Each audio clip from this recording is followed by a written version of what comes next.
Hello. Yes sir. हाँ, pain management में mastery करने के लिए सबसे पहले हमको क्या जानना जरूरी है? बहुत ही सिंपल क्वेश्चन है। इसको द जितने इसको जितना इजी वे में लेके चलेंगे उतना हमको ये अच्छी तरह समझ में आएगा। Right. The cause of pain and the area of pain. The cause of pain और एरिया ऑफ पेन। ओके,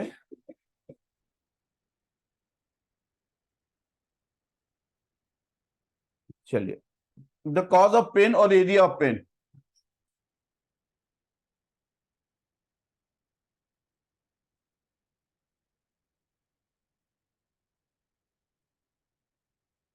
तो वेलकम टू ऑल।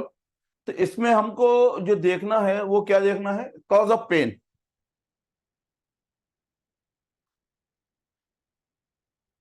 तो कॉज ऑफ पेन के अंदर पहले अभी जैसे अभी हमने कहा है कि how can you become a successful acupuncturist in pain management.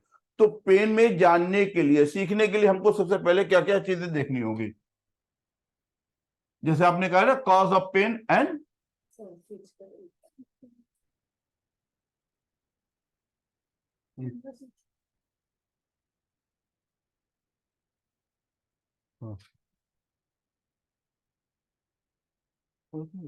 ये इंटीग्रेटेड यहाँ पे लगा ही नहीं है प्रॉपर।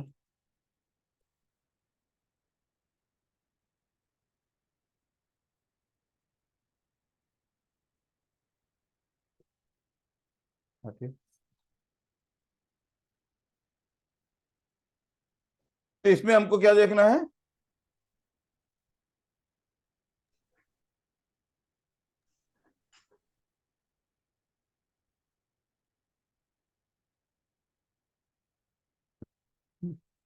एडमिट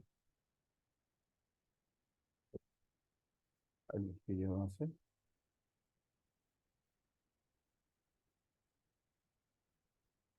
तो यहाँ पे जो है, द कॉज ऑफ पेन में जो हमको देखना है वो क्या चीजें हैं? चलिए आइए।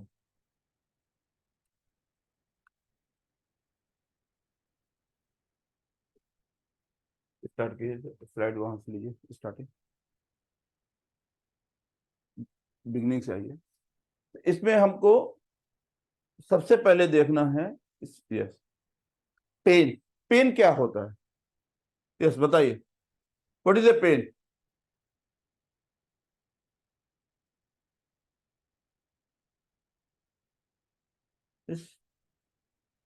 क्या है पेन? क्या है? Wherever blood और circulation is not enough, yes, yes, in the part of body wherever circulation of blood is not enough, will feel pain.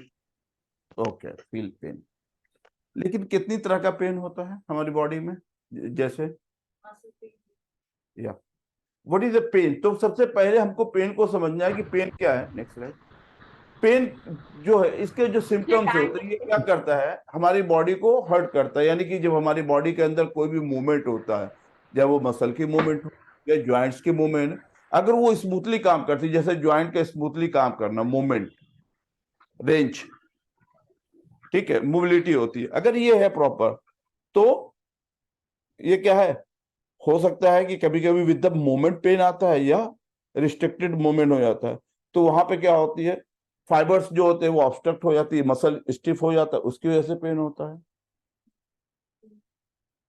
तो मसल क्या है, पहले ये जानना होगा कि पेन तो हमको ये समझ में आ गया कि ये क्या, ये हर्ट करता है हमारी बॉडी के अंदर।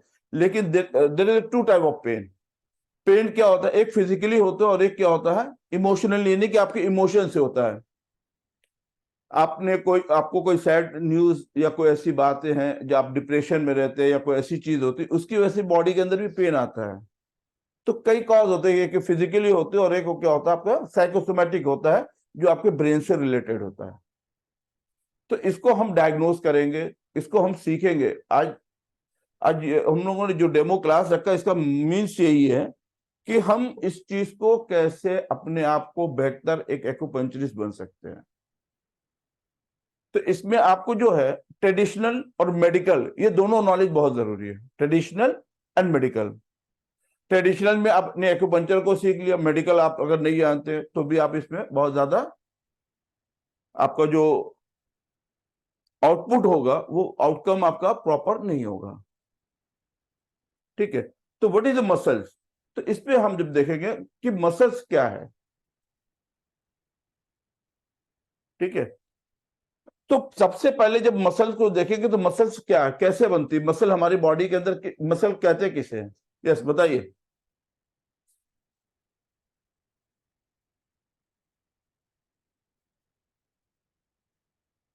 आप लोगों को मेरी आवाज आ रही है? Yes, sir. हाँ, मसल जी सर, आ रही सर है। आ रही है, आ हाँ, रही है, आवाज अच्छी आ रही है। किसे मसल कहते किसे हैं?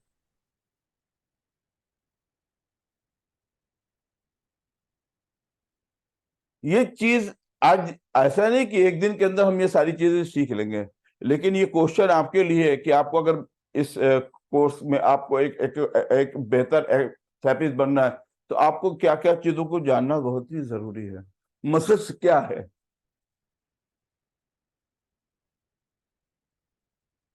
तो इसके अंदर क्या है कि मसल क्या होते हैं, सॉफ्ट टिश्यू होती है। ठीक है, इसके अंदर हमारी बॉडी के अंदर डिफरेंट टाइप के मसल्स होते हैं, कहाँ की मसल का क्या नाम होता है, उसकी ओरिजिनेट क्या, उसकी शेप क्या है, किस तरह से वो स्टिफ होती है, तो मसल को हम जानेंगे। मसल को अगर वीक होती है तो मसल वीक क्यों होती है ये बताइए। ब्लड प्रॉपर सर्कुलेशन ना करे या फिर वहाँ पे स्पेजम हो जाए तो सर इसके वजह से। मसल वीक, ब्लड का सर्कुलेशन तो देखिए, ब्लड का सर्कुलेशन के लिए तो ब्लड का सर्कुलेशन है तो आपका कोई भी ऑर्गन अगर प्रॉपर, अगर ब्लड का सर्कुलेशन अगर नहीं होता तो कोई भी आपका ऑर्गन हेल्दी, आप हेल्दी नहीं रहते। लेकिन अगर सिर्फ बात हम मसल की करते हैं तो मसल वीक क्यों होती है? Excessive wear and tear. Wear and tear एक अलग चीज हो गई, एक नॉर्मल मैं बात कर रहा हूं। Improper diet. Improper diet, improper diet, और आपकी डाइट के अंदर प्रोटीन कम है तो धीरे धीरे आपकी मसल्स वीक होना शुरू हो जाएगी। आपका पेशेंट आता है, वो बोलता है कि मुझे जॉइंट्स पेन हो रहा है, नी पेन हो रहा है, लो बैक पेन, आपने उसको पेन एक्यूपंक्चर कर दिया, कपिंग कर दिया, यामा कर दिया, मॉक्सीबशन कर दिया, लेकिन वो पेशेंट की मसल वीक है। मसल कहाँ की वीक है? पूरी बॉडी की मसल्स वीक है। तो मसल को अगर स्ट्रांग करना है तो हमको दो चीजों को जानना बहुत ही जरूरी है। एक तो उसकी डाइट के अंदर प्रोटीन, हमको ये पता होना चाहिए कि अगर मसल वीक है तो इसमें क्या लैक ऑफ प्रोटीन है, तो लैक ऑफ प्रोटीन को हम बॉडी के अंदर कैसे, इसको डाइट के थ्रू, और एक्यूपंक्चर में हम कैसे, अभी हमारा ये आज का ही नेक्स्ट सेशन में हम उसको बताएंगे कि किस तरह से हम एक्यूपंक्चर से भी उसके मसल को, यानी एक प्लस डाइट होगा और दूसरा हमारा ट्रीटमेंट होगा, दोनों मिलके वो क्या करेगा, प्रॉपर ट्रीटमेंट देगा, वो पेशेंट को आउटपुट जो होगा, आपका आउटकम होगा वो प्रॉपर आएगा। अब मसल को ग्रोथ, जैसे जिम में जाते हैं तो क्या बढ़ता है, हाइट बढ़ती है या मसल्स बढ़ता है? Muscles. कैसे बढ़ता है? After exercise करने से फिर बाद में we also focus on diet. आप लोग विद फैमिली क्लास मत कीजिए प्लीज, बच्चों को थोड़ा दूर रखिए, क्लास से डिस्टर्ब होता है।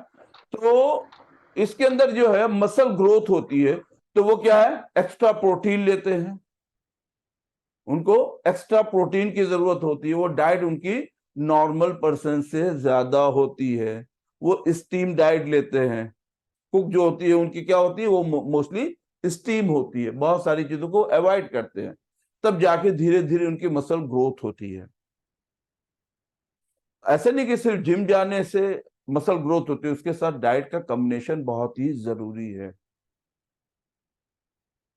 तो एक सक्सेसफुल एक्यूपंक्चरिस्ट बनने के लिए आपको ये चीजों को पढ़ना होगा जो आपके कोर्स के अंदर है, कि मसल को कैसे ग्रोथ करेंगे, मसल को कैसे चेक करेंगे, मसल अगर वीक हो रहा है तो क्यों हो रहा है, फटीग मसल हो रही है, मसल थक रही है। अभी आप दिन भर कोई 2 घंटा 4 घंटा कोई काम करके आता है और कहता है कि बहुत थक गए हैं, बहुत थक गए हैं, क्या थकता है?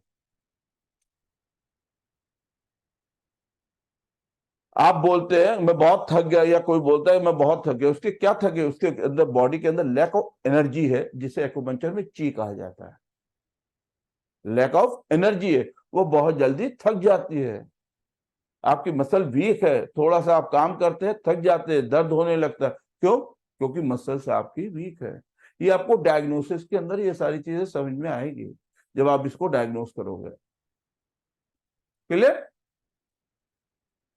अभी ये समझ में आ रहा है? Yes sir. तो मसल को जी स्ट्रॉन्ग सर, आ कर रहे हैं।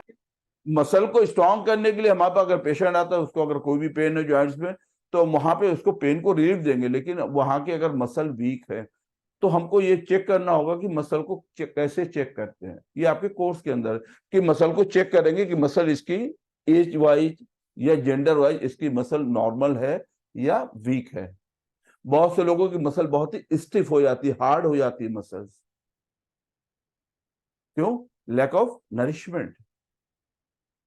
वो क्या, वो एक्यूपंक्चर में वो बताया गया कि अगर स्किन आपकी मसल, अगर आपकी स्किन ड्राई हो, मसल अगर हार्ड हो जाती है, तो वो एक और कॉज है जिसकी वजह से आपकी मसल के अंदर ये कंडीशन आती है।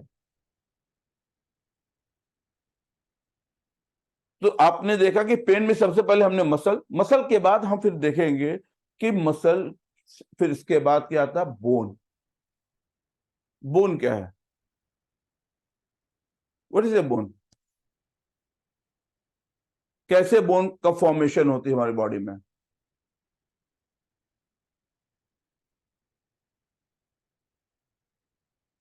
अब जैसे ये बोला गया कि देयर इज ए 7 एट्रीब्यूट्स। हम जब बॉडी में हमारी जो डाइट जाती है उससे सबसे पहले क्या? प्लाज्मा। प्लाज्मा से क्या बनता है? ब्लड। ब्लड से क्या बनता है? Adipose tissue. टिश्यू से क्या बनती है? मसल। मसल से क्या बनता है? सिस्टम। फिर इसके बाद जो हमारी बॉडी के अंदर फ्लैश, मसल्स, फिर इसके बाद बोन मैरो, बोन मैरो से बोन, बोन से स्पर्म। ये 7 एट्रीब्यूट्स होते हैं हमारी बॉडी के अंदर। तो अगर बॉडी के अंदर जैसे मसल की बात करें, उसी तरह हम बोन की बात करते हैं। तो ये क्या है? बोन के लिए हमको क्या चीजों की जरूरत होती है अगर बोन वीक हो रहा है? पहले ये कि बोन है क्या? एक हार्ड चीज होती है। ये हमारी बॉडी को, जैसे हम खड़े हुए हैं तो हमारा वेट कहाँ पे है? बोन पे है। और मसल, ये दोनों, ये क्या करता है? सिर्फ बोन नहीं लेता। अगर आपकी मसल वीक होगी तो बोन पे वेट जाएगा, और बोन अगर वीक होगी तो मसल पे वेट आएगा। इसलिए आपकी मसल भी हेल्दी होनी चाहिए। ये दोनों क्या है? हमारी बॉडी को बैलेंस करता है। Is it clear?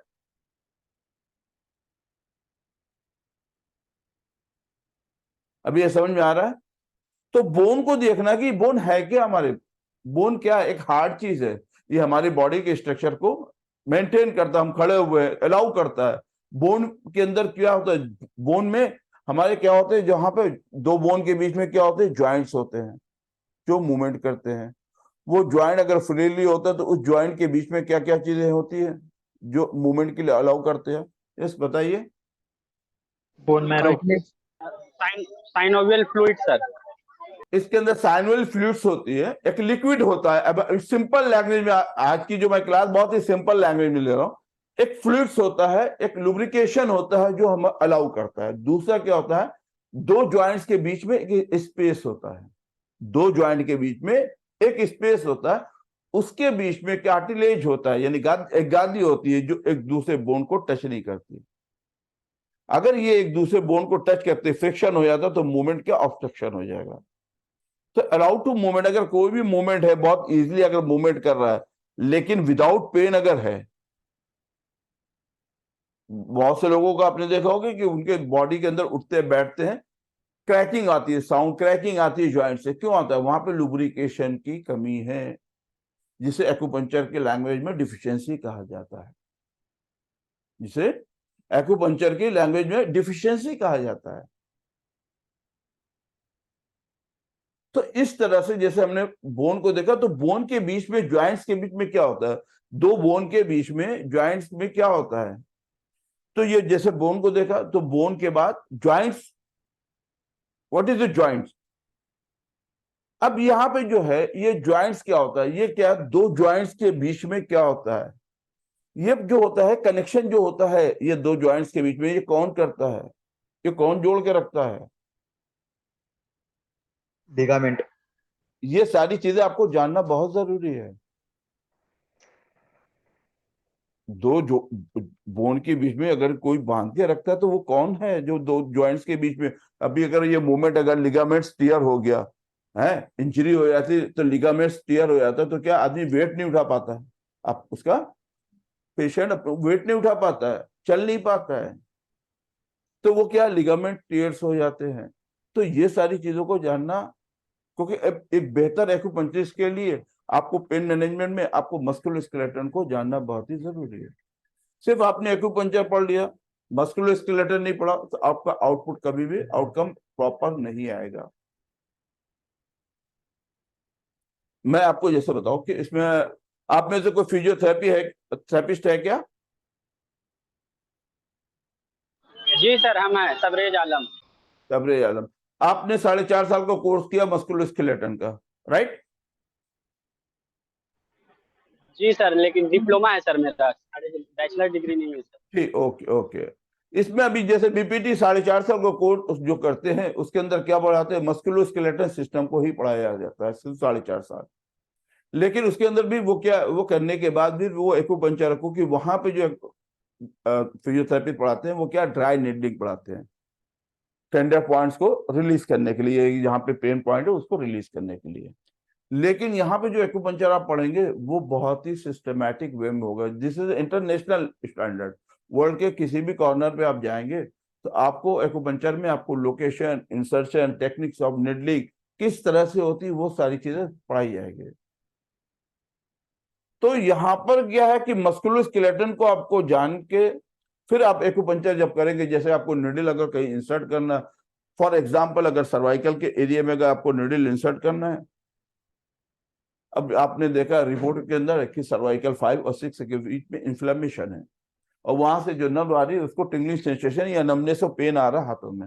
निडल को आपको इंसर्ट करना, तो अगर आपको लोकेशन आपको लोकेट नहीं कर पाएंगे तो निडल को कैसे इंसर्ट करेंगे? It is possible? क्या ये जी सर। पॉसिबल, ये पॉसिबल है?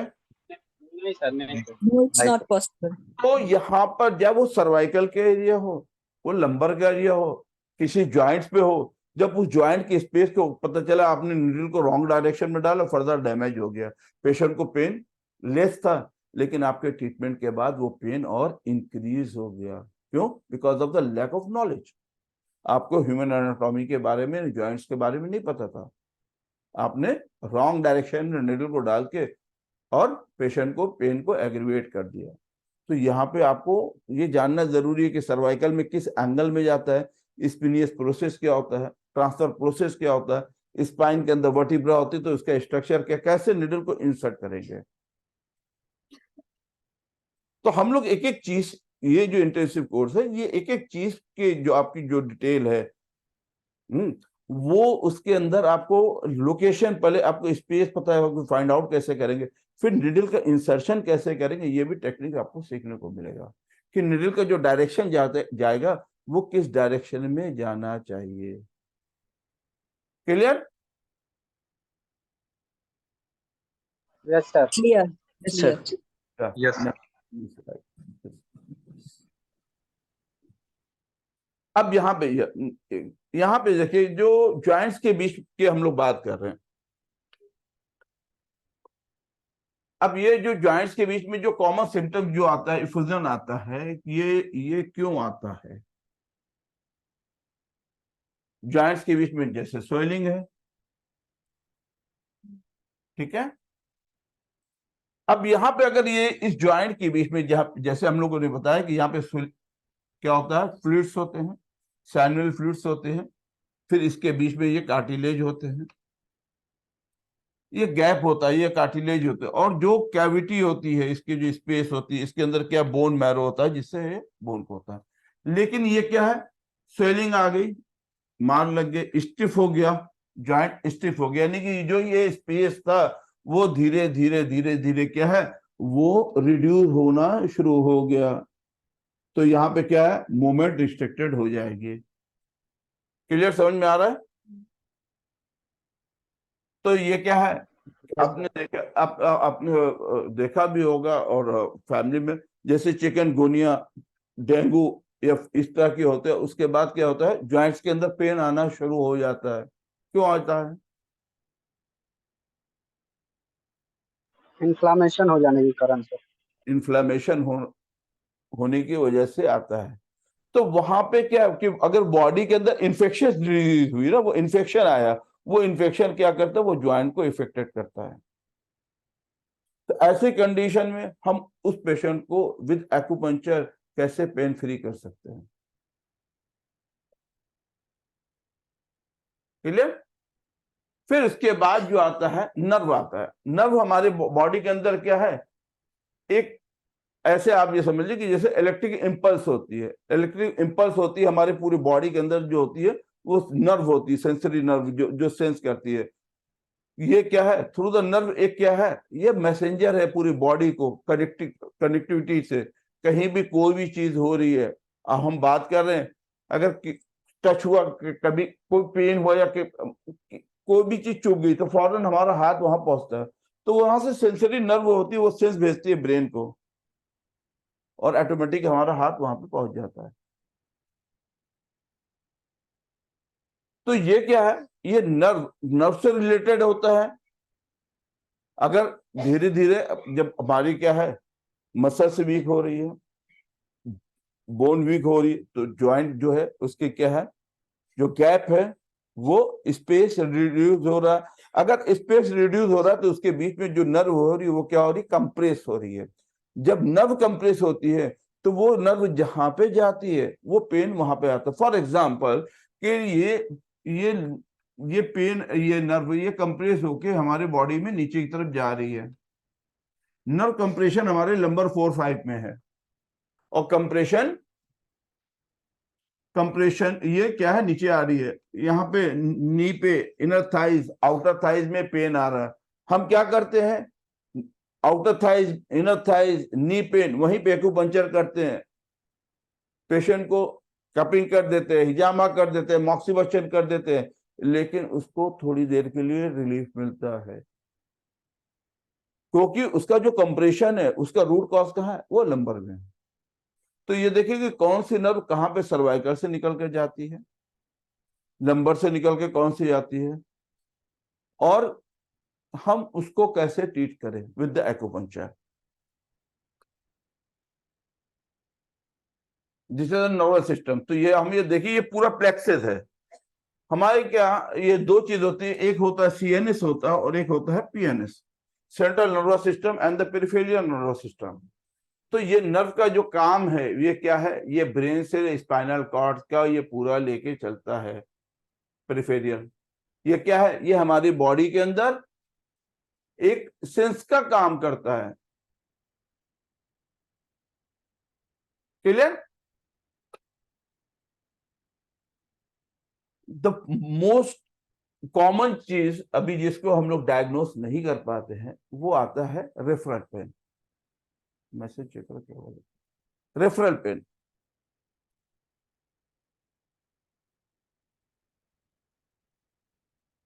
अब रेफरल पेन में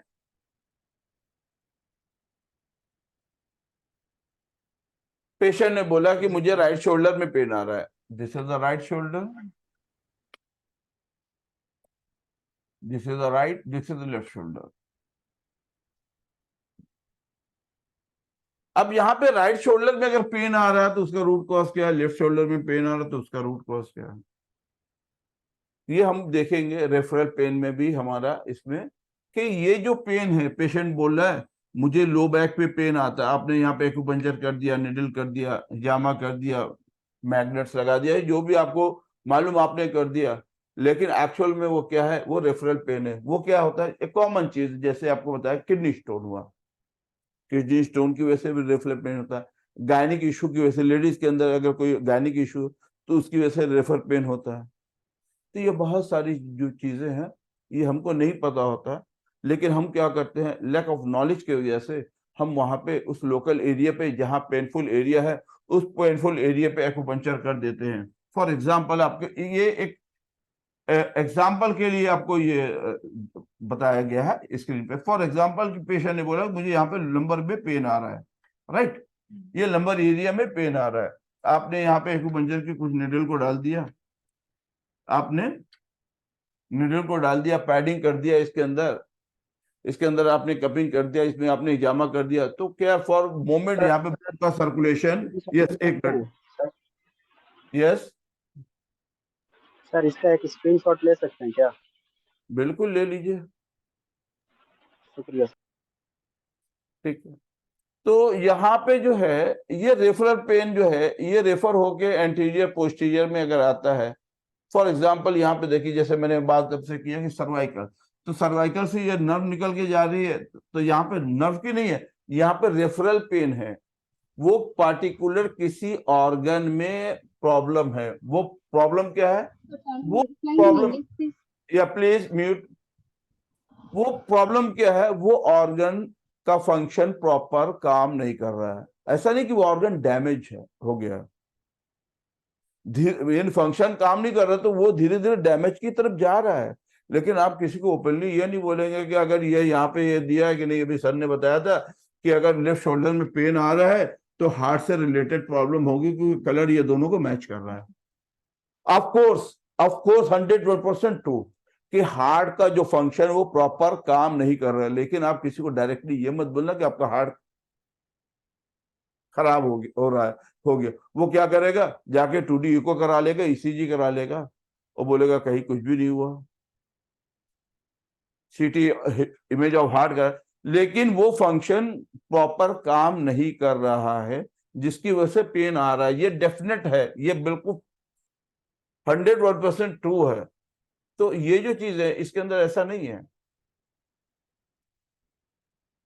तो रेफरल पेन में भी हमको देखना पड़ेगा कि पेशेंट को पेन जो है, तो cause of the muscle, bone, nerve और रेफरल पेन, ये कैसे लेंगे हम, जब पेशेंट की केस हिस्ट्री को लेंगे। पेशेंट की जब हम केस हिस्ट्री को लेते हैं, उसको हम जब देखते हैं, तो उसके अंदर हम क्या क्या चीजें देखते हैं वो हम आगे देखेंगे, ठीक है। अब यहां पर आता है कि why we study acupuncture. Acupuncture हम क्यों सीखे। एक्यूपंक्चर के अंदर सबसे पहले स्टडी के करने के पहले आपको ये जाना कि व्हाट इज एक्यूपंक्चर, एक्यूपंक्चर कैसे वर्क करता है, हाउ डज इट वर्क। हमारी बॉडी के अंदर एक ऊपर वाले ने बाय डिफॉल्ट एक सिस्टम रखा है, एक मैकेनिज्म रखा है, जो बॉडी के अंदर इट्स क्या है, वो सेल्फ हीलिंग सिस्टम है, self healing system. For example आपको मैं बताऊं, किसी को अगर फीवर हो जाए, 2 से 3 दिन अगर वो फीवर की कोई दवा नहीं लेता, वो धीरे धीरे क्या करेगा, ऑटोमेटिकली वो फीवर सबसाइड हो जाएगा। हाँ, कंडीशन क्या है, उसके अंदर अगर फीवर आता है तो आपको सॉलिड चीजें छोड़ देनी होगी, लिक्विड पे आ जाना होगा, ऑटोमेटिक वो हो जाता है। ये बॉडी के अंदर क्या है, बॉडी के अंदर जब हीट बढ़ती है, बॉडी के अंदर हीट जब बढ़ती है, तो हमारी बॉडी के अंदर जो फॉरेन जो मैटर्स होता है उसको बंद करता है। हम क्या करते हैं, मेडिसिन को लेते हैं, उसको सप्रेस कर देते हैं, तो वो आगे चल के वो साइड इफेक्ट में कन्वर्ट हो जाता है। बहुत सिंपल सी चीज है। तो हर क्या है कि ये अभी हम लोग इसको आगे देखेंगे कि हमारी बॉडी के अंदर जो टेम्परेचर बढ़ता है वो कौन सा एलिमेंट्स है थ्रू द एक्यूपंक्चर। तो ये एक्यूपंक्चर के अंदर ये जो एलिमेंट्स है, जो नेचर में भी है और हमारी बॉडी में भी है। नेचर में क्या है, नेचर के अंदर आपको विंड मिलेगा, नेचर में आपको हीट मिलेगी, नेचर में आपको ह्यूमिडिटी मिलेगी, नेचर में आपको मेटल मिलेगा, नेचर में आपको वाटर मिलेगा। ये 5 चीजें हैं, 5 एलिमेंट जिसे बोलते हैं। तो क्या बोलते हैं, ज्यादा 5 एलिमेंट्स। तो पहले हम लोग इसको देख लेते हैं, व्हाई स्टडी एक्यूपंक्चर। तो इसके अंदर 5 एलिमेंट पे आ जाते हैं, या सी ये एलिमेंट्स है। तो थ्रू द 5 एलिमेंट्स हमारी बॉडी के अंदर कोई भी एलिमेंट अगर एक्सेस हो जाता है, एक्यूपंक्चर की जो इंपॉर्टेंस है वो मैं आपको बता रहा हूं। कोई भी एलिमेंट अगर एक्सेस हो जाता है, कि अगर फायर एलिमेंट, क्योंकि हमारी बॉडी के अंदर ये भी जरूरी है, अगर ये नॉर्मल से ज्यादा हो जाता है तो बॉडी के अंदर क्या बढ़ जाती है, हीट बढ़ जाती है। बॉडी है जिसे हम फीवर के नाम से जानते हैं। The Chinese language has says the fever is called the new, NOU, new. इसको there is 14 type of new, यानी 14 तरीके के हमारे फीवर होते हैं। अगर बॉडी के अंदर अर्थ एलिमेंट अगर बढ़ जाता है, फॉर एग्जाम्पल जैसे अभी आपने देखा है कि अगर वुड एलिमेंट्स अगर बॉडी के अंदर बढ़ जाता है तो इन जनरल डॉक्टर ये कहते हैं कि बॉडी के अंदर प्लीज म्यूट आज में मां भी पेट चलाना मैं डिग्री हेलो कैसे Sir, can you conduct the class in English, please? Unable to understand Hindi, please. या Can you explain in English, please? या we can talk in both language, English and Hindi. Yeah, little bit hard to understand in Hindi. Okay, आप if you don't understand not understanding in Hindi, this intensive course are the best the both language both. आप please mute yourself. आपसे जब कोई question आपका करे तो आप बोलिए प्लीज, तो बेटर होगा. This class is the both language, English and Hindi. So we are talking about if any elements is the excess, the wood element is the excess, for example. तो जैसे डॉक्टर बोलते हैं क्या कि बॉडी के अंदर वात रोग हो गया, रूमेटिज्म हो गया, तो एक्चुअली कौन सा एलिमेंट्स बढ़ा? The wood element has increase.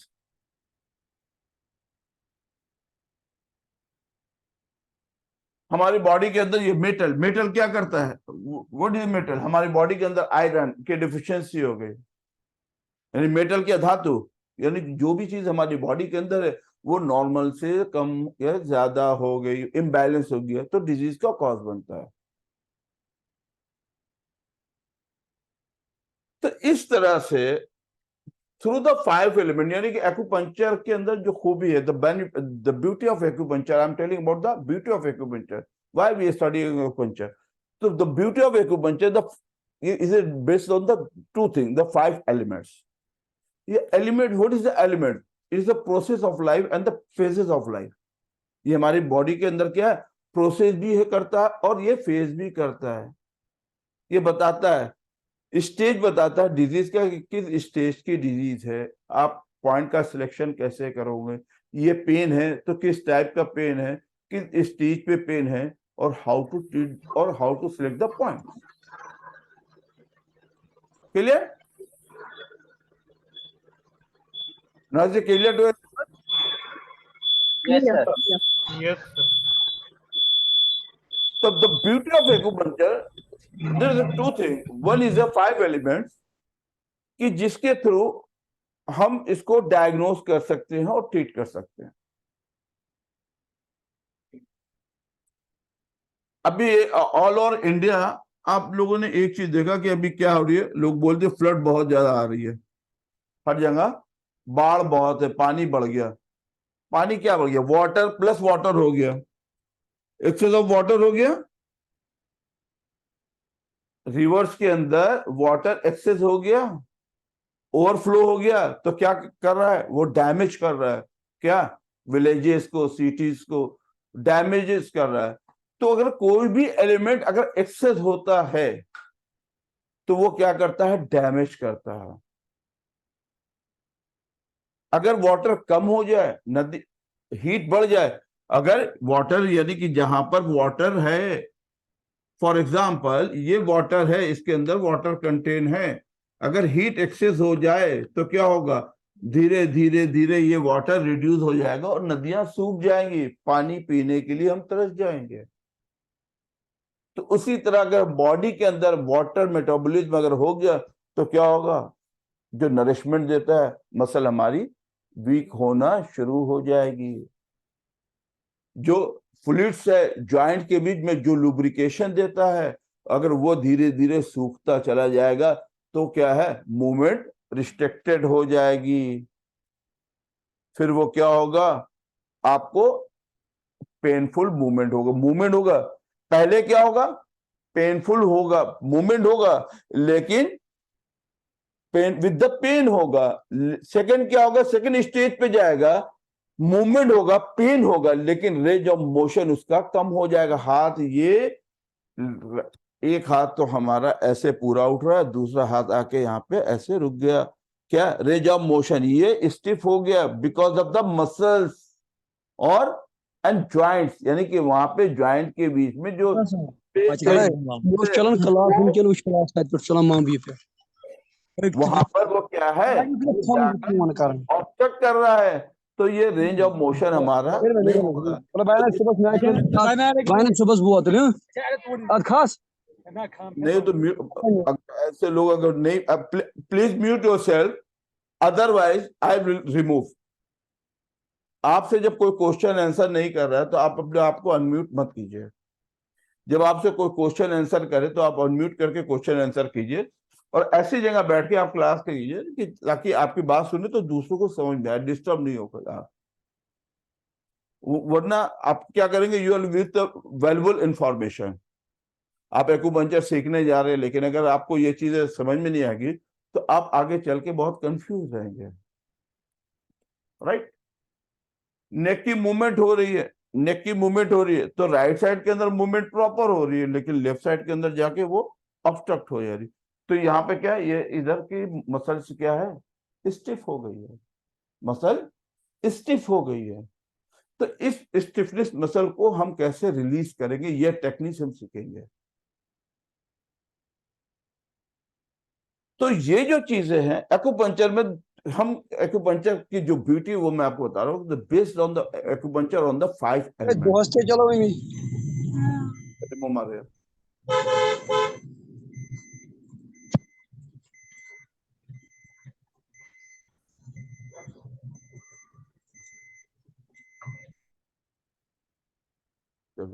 Don't report मत कीजिए।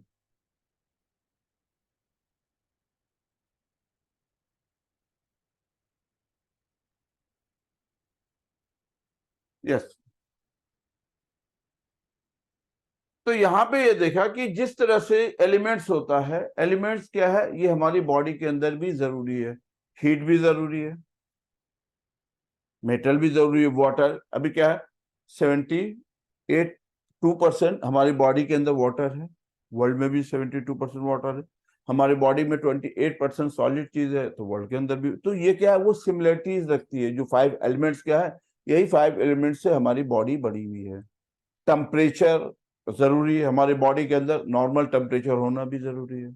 अगर नॉर्मल से कम रहता है तो वो भी अच्छी बात नहीं, और नॉर्मल से अगर ज्यादा हमेशा रहता है वो भी अच्छी बात नहीं। वो क्या करेगा, धीरे धीरे आपकी बॉडी की फ्लूइड्स को जला देगा। वो कर ये हीट, किसी का आपने देखा हाथ, जब when you touch the hands and feet you can feel it, आप उसको फील कर सकते हैं क्या, कि इसके हाथ बहुत गर्म है, किसी के हाथ बहुत, तुम्हारे हाथ पैर बहुत ठंडे हैं। ठीक है, तो जैसे ही आपने बॉडी को टच किया, हाथ को देखा, लेग्स को देखा, उसको टच किया, आपने चेक कर लिया कि उसकी बॉडी बहुत ठंडी है, उसकी बॉडी बहुत गर्म है। तो आपने यहाँ पे देखा कि 2 एलिमेंट्स आपको डायग्नोसिस में मिल गया। क्या, अगर बॉडी ठंडी है तो उसके अंदर वाटर एलिमेंट, यानी कि ये एलिमेंट उसके अंदर प्लस प्लस का ही है। अगर बॉडी इसके टच करने पे हीट ज्यादा है तो उसके अंदर ये फायर एलिमेंट एक्सेस है, यानी हीट कहीं बढ़ी हुई है, तभी तो नॉर्मल से ज्यादा है। समझ में आ रही बात है आप लोगों को? Yes sir. Yes sir. उसके बाद जो वुड एलिमेंट है, ये वुड का काम क्या है, ये वुड एलिमेंट क्या है, ये जो चीजें, ये एलिमेंट जो 5 एलिमेंट की हम बात कर रहे हैं, is a like a river. जैसे नदियों में पानी बहता है, वो हमारी बॉडी में एनर्जी बहती है, जिसे है एक्यूपंक्चर के लैंग्वेज में कहा जाता है ची। प्लीज नोट डाउन, ची।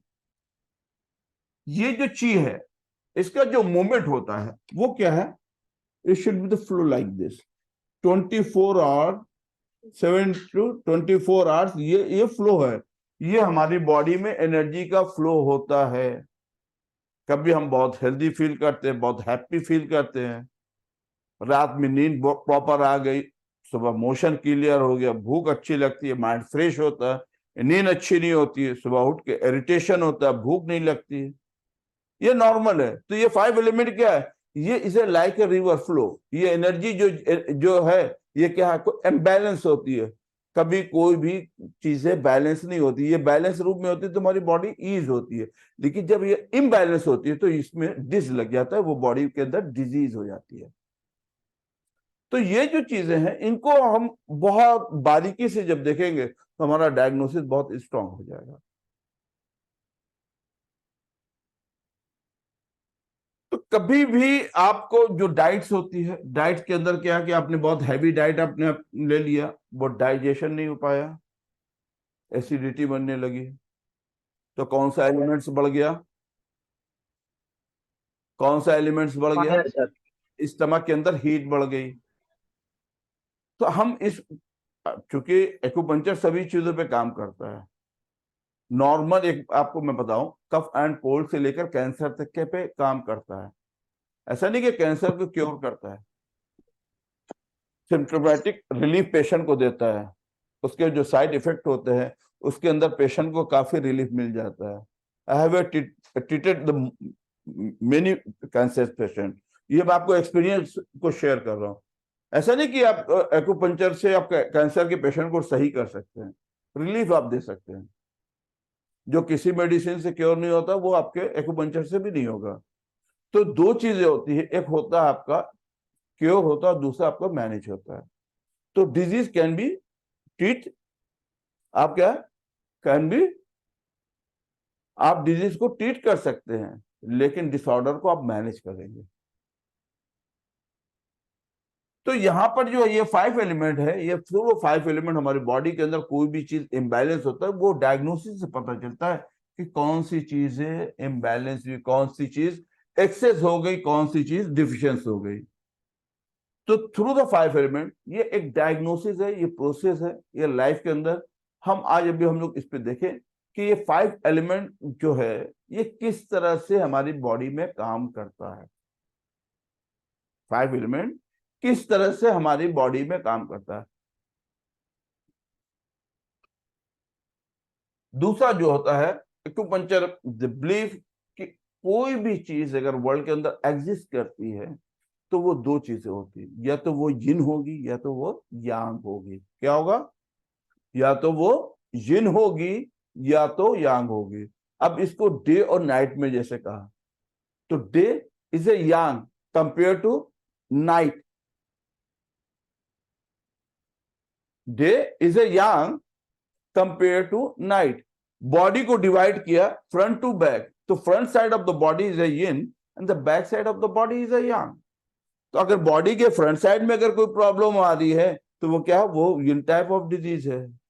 या बैक साइड में अगर आ रही है तो आप कैसे डायग्नोज करेंगे, वो यांग टाइप ऑफ डिजीज है।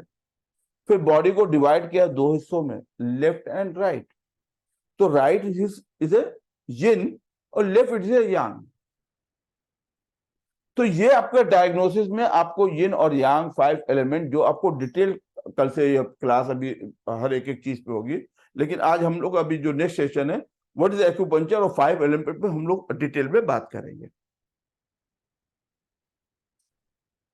तो यिन और यांग में जैसे बताया कि नाइट और डे को किया, फिर कंपेयर किससे किया, कोल्ड को हॉट से, स्ट्रॉन्ग को वीक से, एक्टिव को पैसिव से, सीजन में लिया समर को विंटर से। तो इस तरह से जब आप ये पे देखेंगे तो यिन और यांग, ये यिन और यांग जब बैलेंस होता है तो हम क्या है, सारी चीजें बैलेंस होती है। फॉर एग्जांपल आपने देखा काइफोसिस, जिसे कर्वेचर ऑफ स्पाइन कहते हैं, पेशेंट ऐसे हो गया, काइफोसिस ऐसे हो गया, यानी हम बैक हो जाता है, इस तरह से पेशेंट को ऐसा झुक जाता है, ऐसे हो जाता है। जैसे आपने पार्किंसन डिजीज में देखा, रिजिडिटी ऑफ लेग हो जाती है, शेकिंग हो जाती है, shaking of hand, shaking of head, legs, और रिजिडिटी ऑफ लेग, वो पैर उठा के चल नहीं पाता है। तो ये सारी जो चीजें क्या कहीं ना कहीं उसके अंदर ये क्या है, ये बैलेंस हो गई। फॉर एग्जाम्पल मूवमेंट है, अब क्या है, मूवमेंट जो देता है, अभी ये हाथ में मूव कर रहा हूं, ये कौन सा फोर्स है, यांग फोर्स है, यांग ही उठा के रखता है। अगर यांग की बॉडी के अंदर कमी हो गई तो ये हाथ कभी भी हमारा ऊपर पूरी तरह से नहीं उठ पाएगा। ये यिन हो गया। जैसे फ्रोजन शोल्डर होता है, पेशेंट क्या होता है, जैसे आपने देखा कि फ्रोजन शोल्डर में patient is not unable to lift his hand, freeze हो गया। फ्रीज का मतलब वो यिन हो गया, जम गया। चूंकि यांग क्या मूवमेंट है, लेकिन यहाँ पे वो फ्रीज हो गया। उसी तरह देखा कि ब्रेन के अंदर एक क्लॉट आता है, पैरालिटिक उसको हो जाता है। पैरालिटिक होने के बाद वो पेशेंट क्या होता है, वो हेमिप्लेजिया और क्वार्टिफ्लेजिया, वो यिन हो जाता है, बिल्कुल वो यिन हो जाता है। तो उसमें क्या है, हम उसको यांग एनर्जी देके उसमें मोमेंट को क्या है, रिस्टोर कर देंगे, मोमेंट को उसके अंदर बढ़ा देंगे, वो पेशेंट के अंदर मूवमेंट बढ़ जाएगा। वो क्या, थ्रू द एक्यूपंक्चर। कैसे, 5 एलिमेंट और यिन और यांग। तो यहाँ पे एक आज आपको सिर्फ इंट्रोडक्शन बताया कि किस तरह से 5 एलिमेंट काम करता है और किस तरह से यिन और यांग करता है। Now the 5 minute is for the question answer. जो अभी तक हम लोगों ने पढ़ा उस पर अगर जो भी डाउट है उस पर करके फिर आगे बढ़ते हैं। यस, बोलिए। Now you can unmute yourself. जिसको क्वेश्चन करना वही अनम्यूट करे अपने आप को।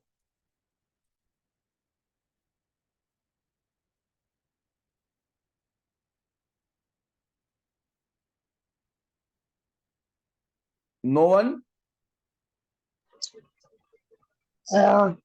हेलो, अस्सलाम वालेकुम।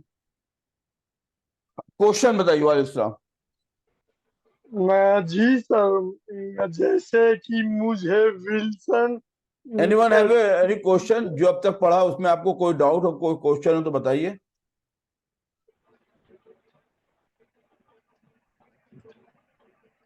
सर मुझे विल्सन डिजीज है, तो क्या इसका ट्रीटमेंट नहीं, आप लोगों को एक्यूपंक्चर? क्वेश्चन कोई भी?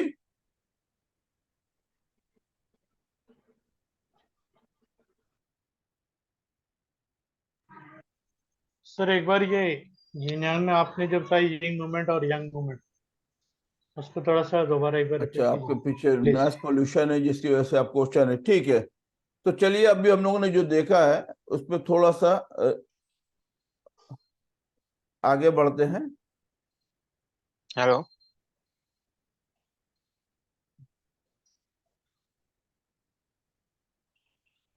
तो जैसे हम लोगों ने हेलो। मसल्स के ऊपर बात किया था कि मसल्स क्या है। हम्म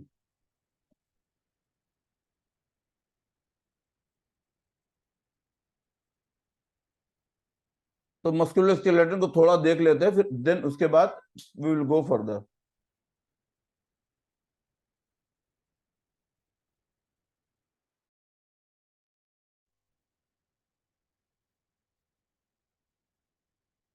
एक मिनट, इसकी आवाज कहाँ गई है?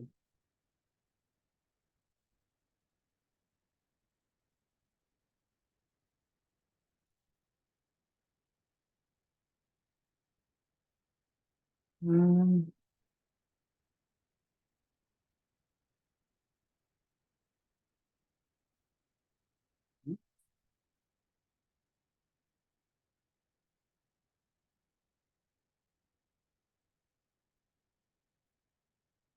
देखो, ये आवाज कहाँ जा रही है?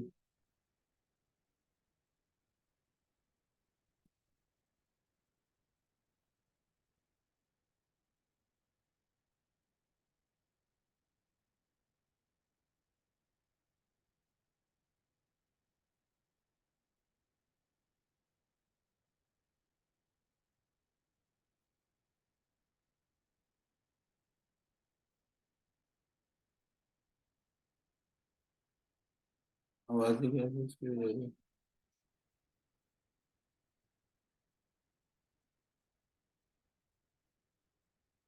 I don't know.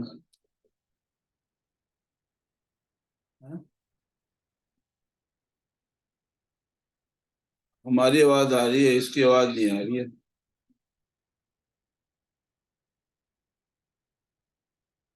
1 minute.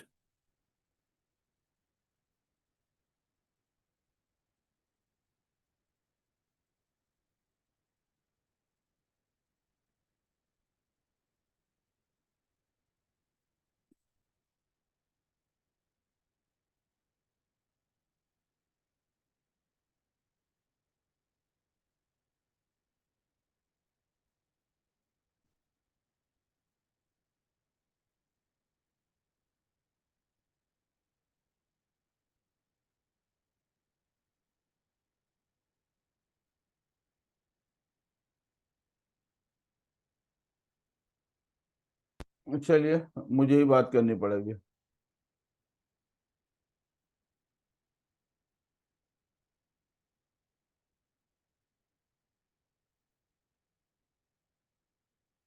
I am not from in okay, you are not from India, तो मैं क्या व्हाट आई डू, ओके जाने दिया।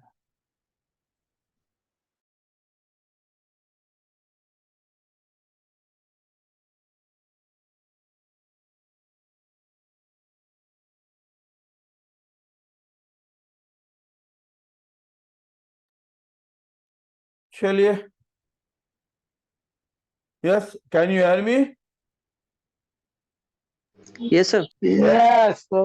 Yes sir. अब जब हम यहाँ पे देखते हैं पेशेंट को, तो पेन की इंटेंसिटी देखी जाती है, कितना पेशेंट को पेन हो रहा है, पेशेंट को कितना पेन है। तो बिफोर ट्रीटमेंट और आफ्टर ट्रीटमेंट उसके एक रेंज होता है कि अभी हम यहाँ पे इतना पेन है, हमने ट्रीटमेंट दिया तो पेशेंट क्या है, हैप्पी है या नहीं है, आप सेटिस्फाइड है। तो ये क्या है, आपको मस्कुलोस्केलेटल, जब तक से आप ये चीजों को सीखेंगे नहीं तब तक इस चीज में आपका प्रॉपर आउटपुट नहीं होगा। जैसे हम लोग का काइंड ऑफ पेन हो गया, व्हाट इज द मसल्स हो गया, मसल्स मेट कैसे हो गया, और मसल्स को बिल्ड कैसे करेंगे। अगर मसल वीक हो रही है तो हम मसल को बिल्ड कैसे करेंगे। तो एक तो हमारी डाइट होगी और दूसरा हमारा क्या हो गया, एक्यूपंक्चर ट्रीटमेंट। बोन का हो गया, बोन के अंदर क्या होती है, कैल्शियम की डिफिशियंसी की वजह से होती है। रेफर पेन हो गया, तो हम लोग बात कर रहे थे why we study acupuncture, turning to the rock starting for acupuncture, कि आप अपने आप को बेहतर एक्यूपंक्चरिस्ट कैसे बना सकते हैं, आप अपने आप को एक बेहतर एक्यूपंक्चरिस्ट कैसे बना सकते हैं। तो यहाँ पे कुछ चीजें हैं जिसमें हम लोगों ने अभी बात किया, 5 एलिमेंट, ठीक है। 5 एलिमेंट के थ्रू हम किस तरह से डायग्नोज करेंगे, व्हाट इज द 5 एलिमेंट और ये अंग। तो थोड़ा सा इसके पहले हम लोग ये चीजों को देख लें कि ये 5 एलिमेंट के साथ साथ हमारी बॉडी के अंदर और जो सिस्टम आते हैं वो और सिस्टम क्या क्या काम करते हैं।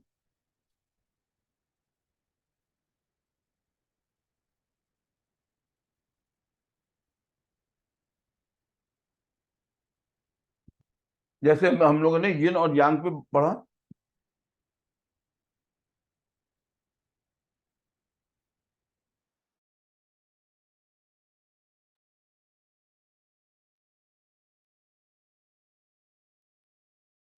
उसी तरह से आवाज आ रही है ना proper? Yes, sir. Yes sir. Okay okay fine. जैसे अभी हम लोगों ने 5 एलिमेंट को देखा और ये यांग को देखा, तो ये दो चीजें हैं जो हमको बताती है डायग्नोसिस। फिर ये जो एनर्जी है एक्यूपंक्चर के अंदर, जो फ्लो ऑफ एनर्जी होती है वो कैसे होती है, थ्रू द मेरिडियन। इसको ये कहा जाता है,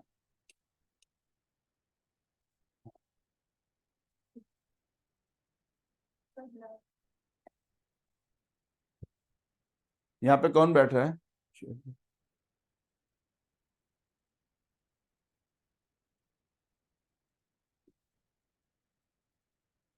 थ्रू द मेरिडियन। तो मेरिडियन क्या है, ये मेरिडियन क्या है, एनर्जी का पैथवे, जहां से हमारी बॉडी के अंदर, हमारी बॉडी के अंदर क्या है, एनर्जी का एक जैसे फ्लो बोल दिए कि हमारी बॉडी में जो एनर्जी का फ्लो होता है थ्रू द मेरिडियन होती है। थ्रू द मेरिडियन के अंदर जो होता है वो क्या है कि जिस तरह से हमारी बॉडी में एनर्जी का फ्लो क्या है कि ऊपर से नीचे की तरफ, ये जो आप ये देख रहे हैं कि ये पूरा नेटवर्क है, ये नेटवर्क ही हमारी बॉडी के एनर्जी को फ्लो को मेंटेन करता है। क्लियर? ये जो नेटवर्क है ये हमारे पूरी बॉडी के एनर्जी के फ्लो को मेंटेन करता है।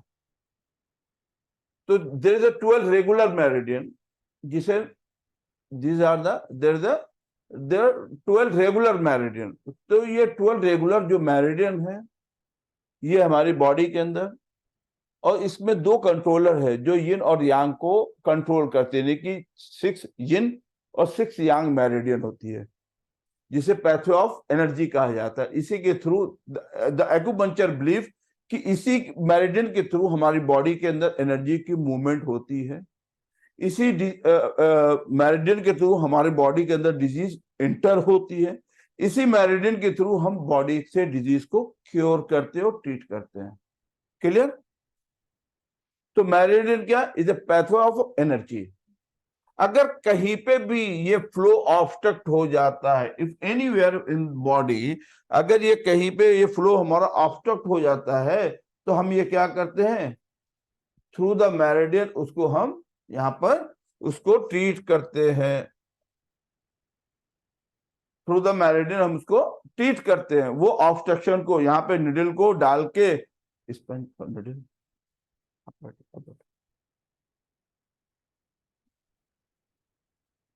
1 मिनट प्लीज।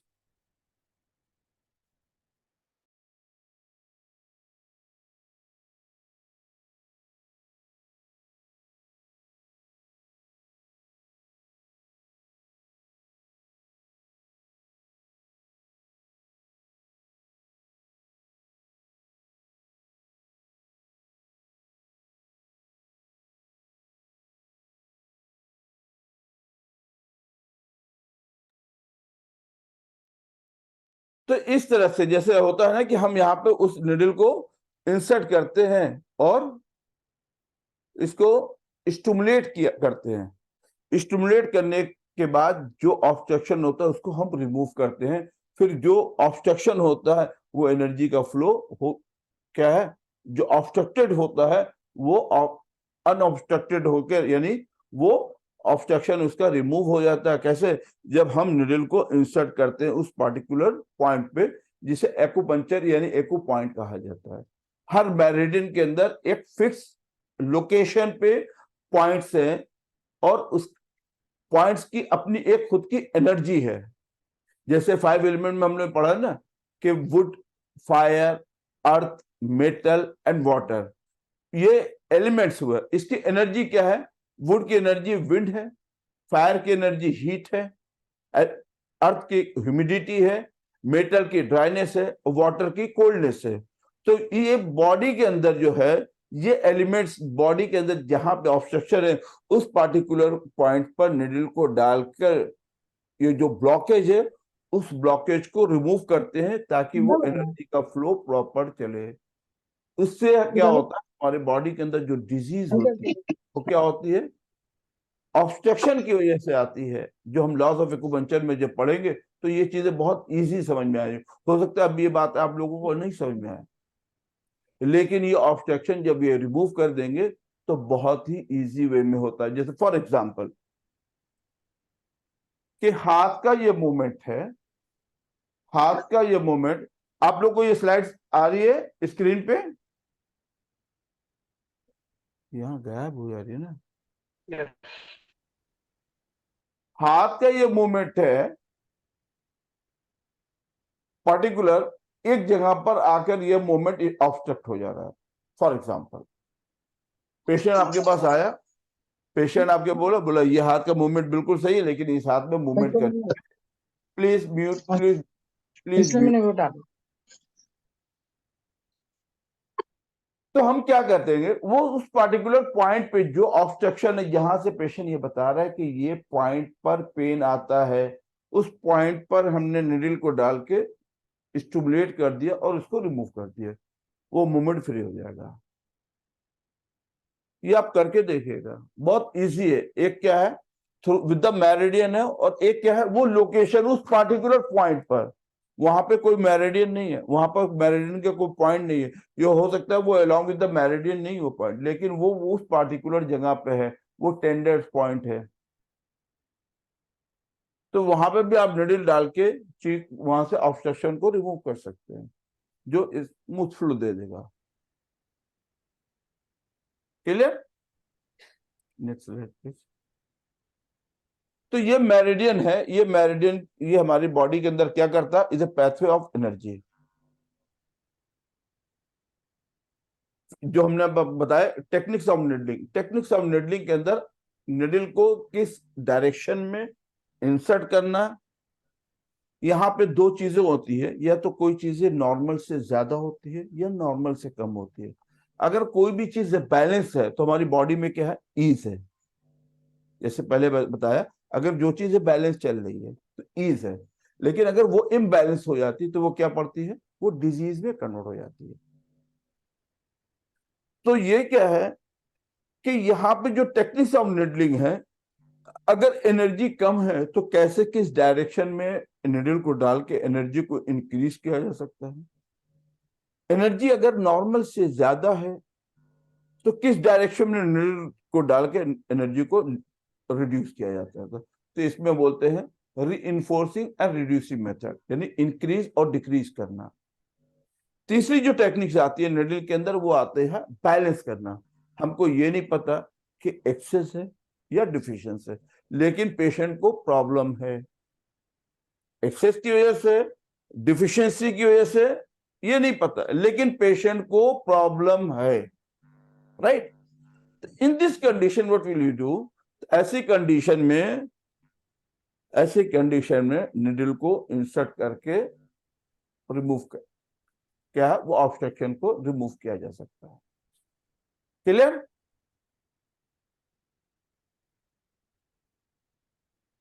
अभी ये समझ में आ रहा है आप लोग को? Yes, sir. जी सर। ओके।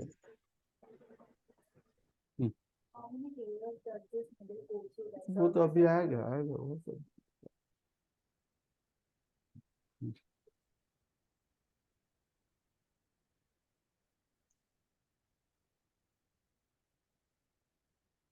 तो ये निडल का आपने ये देखा।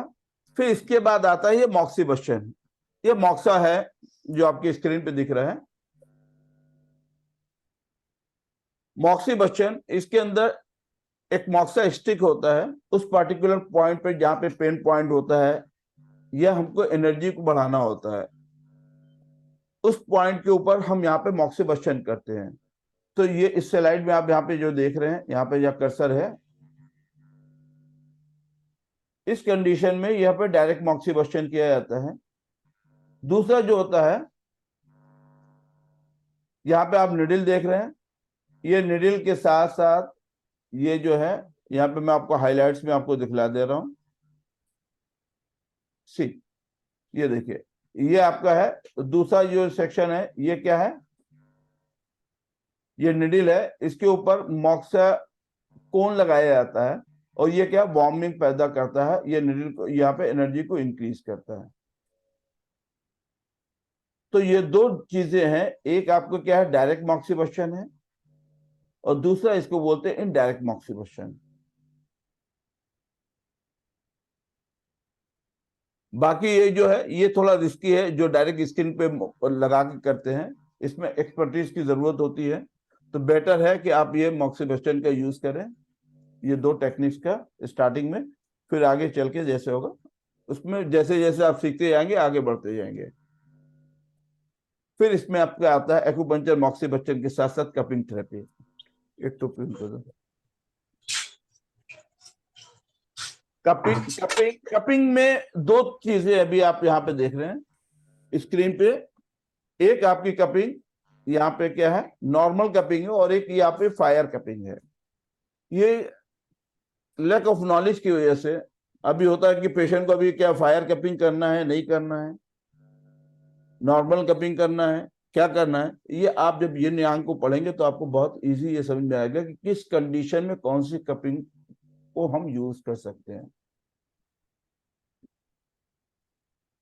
द फोर्थ इज ए हिजामा थेरेपी।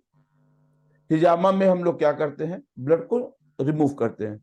इन जनरल आपने देखा होगा, आप अगर गूगल पे भी आप जाएंगे देखेंगे तो हिजामा में ऑलमोस्ट 99% जो हिजामा प्रैक्टिशनर हैं डजन ऑफ कप अप्लाई कर देते हैं, लैक ऑफ डायग्नोसिस की वजह से। क्योंकि कोई भी पेन होता है उसका एक रूट कॉज होता है, कोई भी पेन होता है उसका एक रूट कॉज होता है। अगर उस रूट कॉज पे जाएंगे तो हमको डजन ऑफ कप अप्लाई करने की जरूरत नहीं पड़ेगी। क्लियर? ये बात समझ में आ रही है आप लोगों को? Yes sir. तो यहाँ पे क्या है, ये डायग्नोसिस जब आप सीखेंगे, ये डायग्नोसिस जब आप सीखेंगे तब उसके बाद आपको ये चीजें समझ में आएगी कि किस तरह से हम यहाँ पर कप्स का यूज कर सकते हैं। हिजामा में कौन सा, ड्राई में अगर दो टेक्निक्स है तो कौन कौन सा यूज करेंगे, ये नॉर्मल कपिंग यूज करेंगे, ये फायर कपिंग यूज करेंगे। अगर हमको यहाँ पर हिजामा करना है तो हिजामा करने से पहले हमको डायग्नोस करना जरूरी होगा कि अगर यहाँ पर मसल से रिलेटेड अगर लो बैक पेशेंट को पेन है कि मुझे लो बैक पेन हो रहा है, लो बैक पेन हो रहा है, मसल से रिलेटेड है, तो मसल का जो इंचार्ज है उस पॉइंट इंचार्ज को अगर हम पकड़ लेंगे, जिसे हम लोग आगे सीखेंगे कि हर जैसे बोन हुआ, मसल हुआ, नर्व हुआ, ये इसके भी एक स्पेसिफिक पॉइंट है। अगर बॉडी के अंदर कहीं पे भी मसल वीक है, ऐसा तो नहीं कि पैर की मसल वीक हो गई, ऊपर की स्ट्रांग थी, वो कैसे होगी? अगर वहां से ब्लड का सर्कुलेशन नहीं है तो वो जाके वहां पे नरिशमेंट नहीं होगा, मसल वीक होगी, अदरवाइज पूरी बॉडी की मसल वीक होगी। तो ऐसे कंडीशन में हम क्या करेंगे कि डायग्नोज करेंगे, अगर मसल वीक है तो मसल के इंचार्ज का कौन सा पॉइंट, उस पॉइंट पे देंगे तो उसका लो बैक भी पेन भी चला जाएगा, उसकी मसल धीरे धीरे ग्रोथ भी करेगी। ठीक है, चलिए अब ये एक्यूपंक्चर, मॉक्सीबस्चन, कपिंग थेरेपी, ये सारी चीजें हम लोगों ने जानी है, मतलब इसको आज ये, अब इस पे थोड़ा स्पाइन मैनिपुलेशन टेक्निक पे भी बात में थोड़ा रुक के बात करेंगे। तो आइए अभी हम लोग जो चीजें जाना है उसके ऊपर, या जो भी अभी हम लोगों ने डिस्कशन किया उसमें कोई डाउट है तो, कोई क्वेरीज है तो प्लीज। सर वो जो आपने बताया है वो नीडल्स के बारे में, क्या आप वो वापस से बता सकते हो? नी बेल्ट के बारे में नहीं, नीडल्स। आज देखिए डेमो क्लास है सर, आज ना बहुत डिटेल में नहीं होगी। आज मैं आपको एक इंट्रोडक्शन है कि एक्यूपंक्चर कैसे काम करता है, इसको अस्सलाम अब वालेकुम। जी भाई साहब बोलिए। Sir I have a question, मुझे पूछना था what is the major difference हम एक्सप्लेन करेंगे बिटवीन हिजामा एंड कपिंग थेरेपी, या सॉरी द हिजामा and the acupuncture in short. अगर आप या फिर ये तीनों सारी थेरेपीज एक साथ अप्लाई करनी होगी पेशेंट्स पे या डिफरेंट टाइम पे डिफरेंट होगी है? किसी को अगर भूख लगे तो उसको खाने देंगे या पानी पिलाएंगे। अब यहाँ पर जो आपका है कि आपके पास मेथड बहुत सारे हैं। अगर किसी को भूख लगी है तो उसके आपके पास डिफरेंट डिशेज है, आप उसके डिफरेंट डिशेज से उसके आप पेट भर सकते हैं, राइट। तो यहाँ पे आपके पास acupuncture and allies method of acupuncture में आपके पास बहुत सारी चीजें हैं। आप उसको कपिंग के थ्रू भी कर सकते हैं, मॉक्सीबस्चन के थ्रू भी कर सकते हो, और निडल के भी थ्रू कर सकते हो, और हिजामा के थ्रू भी कर सकते हैं। और मैं आई नो जज़ाकल्लाह सर। बट ये आगे की कोर्स में हमें आएगा, like how we decide which therapy will work better on that one? Yasmin बोल रही है। जी जी सर, अस्सलाम वालेकुम। अच्छा अच्छा, आगे सर को मैं आप पूछना चाह रही थी कि हाँ, आगे आप ये बताएंगे ना आप कि कौन सी थेरेपी बेस्ट होगी? ये यही तो सीखेंगे, किस कंडीशन में क्या चीजें अप्लाई करना, यही तो सीखेंगे। जी सर, ओके, जज़ाकल्लाह। जहाँ पे सर अगर, हाँ बोलिए। सर जैसे जो ऑनलाइन क्लास होगा थियरी का, उसमें हाँ, आप सिर्फ थियरी पढ़ाएंगे कि उसमें भी थोड़ा प्रैक्टिकल डेमो होगा, जैसे लाइव जैसे आज आप लोगों को दिख रहा है उस तरह से आपको लाइव डेमोन्स्ट्रेशन भी होगा। जी जी, ओके, जैसे एक्यूपंक्चर के पॉइंट्स हो गए, मॉक्सीब्यूशन का हाँ, प्रोसीजर हो गया। मैं आज आप लोगों को एक मेरिडियन का थोड़ा इंट्रोडक्शन भी दे दूंगा, तो उसमें आप लोगों को बहुत इजी हो जाएगा कि कैसे क्लास ये चलेगी। ठीक है, गुड इवनिंग सर। यस बोलिए। सर जैसे हम ये लंबा थेरेपी करेंगे, जी, हेलो, तो सर क्या पेशेंट के वो घाव हो गया, जैसे ब्लड आ रहा है बसे बार, तो क्या वो घाव वगैरह बनेगा सर?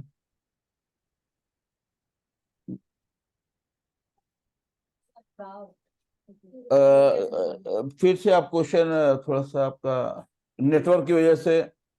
सर सर जैसे हम हजामा थेरेपी कर रहे हैं। हिजामा, हाँ जी जी। मेरा तो ये जैसे हम क्वेश्चन है, मेरा ये पहले क्वेश्चन, आप हिजामा डायरेक्ट क्यों आए, हिजामा पे डायरेक्ट क्यों आ पाएंगे, आपने डायग्नोस जी किया? नहीं सर। नहीं, ओके। ये जो है इंटेंसिव कोर्स के अंदर यही आपको सबसे बड़ी जो चीज सीखने को मिलेगी, जी आप किसी को भी एक निडल लगाने से पहले उसको आप प्रॉपर डायग्नोस कर लीजिए, ओके सर। नहीं तो फिर वही होगा डजन कब अब आप लगाएंगे। पेशेंट आया, हाँ, अब आपका क्वेश्चन पूरा कंप्लीट कीजिए पहले।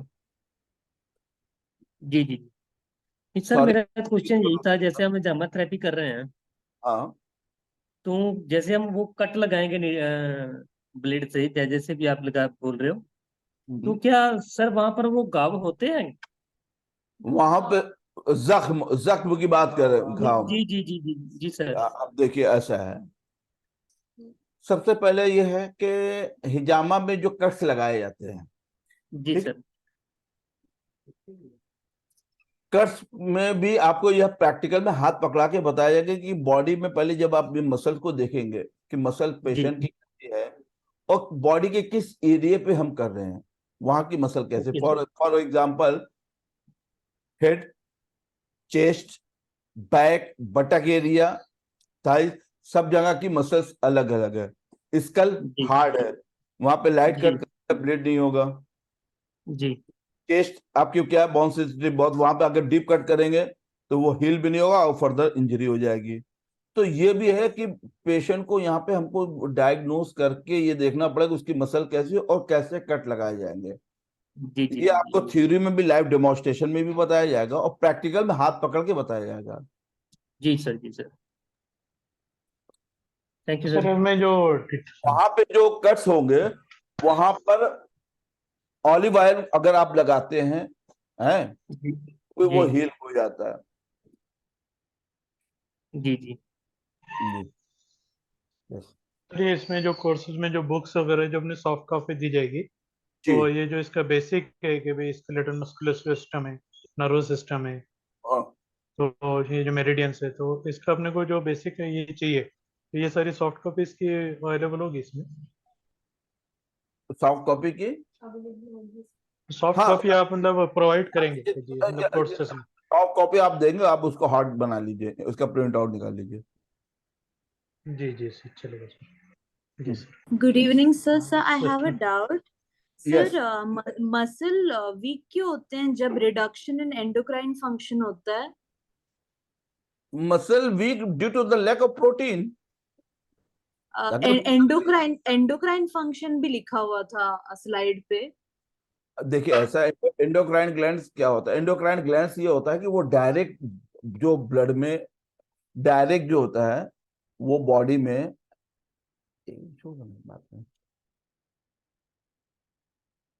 डिस्टर्ब होता है।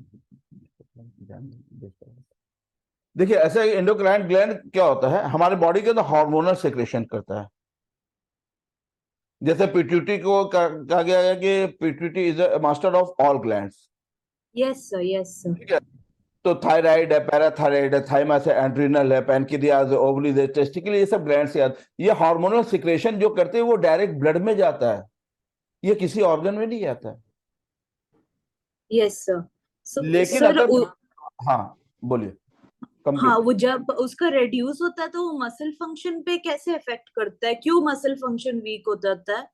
नहीं, अभी कोई पार्टिकुलर डिजीज, फॉर एग्जांपल किसी को अगर थायराइड है, एक ऐसा आता है थायराइड है, थायराइड के अंदर दो चीजें हाइपर होती है, हाइपो होती है। हाँ, यस सर। अब यहाँ पे क्या है कि अगर इसमें कॉज में अगर आप जाएंगे कि what is the cause of the thyroid, क्यों होता है, आयोडीन की कमी की वजह से, लैक ऑफ आयोडीन। तो आयोडीन है क्या, ओके सर। आयोडीन है क्या, यस सर, यस सर। बताइए। अभी यही बोलते हैं ना, जनरल यही है ना कि थायराइड होगी, आयोडीन, आयोडीन है क्या, आयोडीन जो नमक, हाँ नमक के अंदर आयोडीन रहता है। नहीं तो अगर नमक के अंदर आयोडीन रहता है, अभी वही है ना, यही जो चीज है ना, आज हम देखिए हम लोगों ने बहुत सारी चीजें सुन के जो ब्रेन के अंदर बैठा लिया ना, बहुत सारी चीजें उसकी डिटेल नहीं पता है। हार्मोन जी जी बॉडी के अंदर देखिए, एक अभी क्या हाइपर है तो बॉडी में वेट रिड्यूस होता है, हाइपो है तो बॉडी में वेट गेन होता है, राइट? जी yes सर। sir yes ऐसा sir. क्यों, ऐसा क्यों? Imbalance, elemental imbalance. बहुत सिंपल चीज है, बहुत सिंपल सी चीज है। हम लोगों ने ये बचपन से सुनते कि आयोडीन की कमी होती है, टाटा वालों ने आयोडीन का नमक निकाल दिया कि ये इसको खाई इससे थायराइड नहीं होगा। अरे बाबा ऐसा कुछ नहीं है, वो है अलग सी चीज, लेकिन वो which organ is responsible? Liver is a more responsible. क्या? yes sir yes sir. Liver is a more More responsible. responsible yes sir. जैसे मसल में अगर हम बात करें तो मसल के लिए जो ऑर्गन रिस्पॉन्सिबल है उसके साथ साथ एक ऑर्गन नहीं, उसके साथ दो एलिमेंट्स है, एक अर्थ एलिमेंट एक वुड एलिमेंट, ये दोनों मिलके मसल को ग्रो मेंटेन करते हैं। yes sir clear? yes sir yes sir.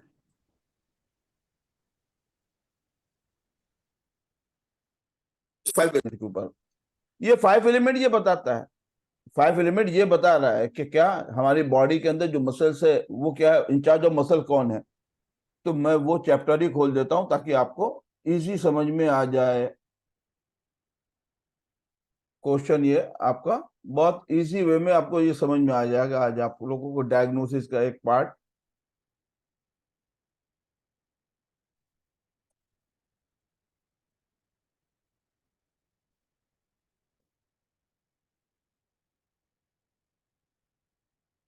चलिए, डायग्नोसिस में आप लोग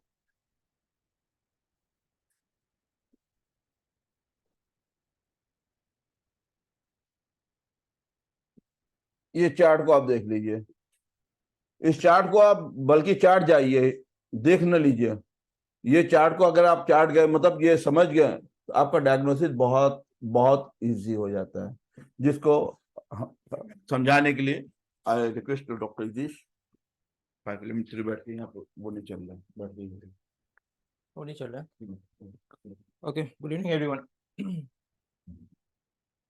हेलो, आवाज आ रही है? मेरी आवाज अक्सर नहीं आती है। हेलो जी सर। Thank you. बस रिप्लाई कर लिया करो ताकि मुझे पता चले आप भी जिंदा हो, मैं भी। जरूर सर। अस्सलाम वालेकुम सर। सो 5 एलिमेंट थियरी पे बात करते हैं। 5 एलिमेंट थियरी बेसिकली है क्या? Is the 5 phases of life, जिंदगी के 5 पहलू, बचपन से लेके बुढ़ापा। ठीक है, इन 5 पहलू के अंदर ही आपको पूरी जिंदगी देखने को मिलती है। अब जिंदगी के साथ हर चीज जुड़ी हुई है, इमोशंस जुड़े हुए हैं, डेली वर्क, डेली का आपका शेड्यूल जुड़ा हुआ है, आपका डेली का लाइफस्टाइल जुड़ी हुई है।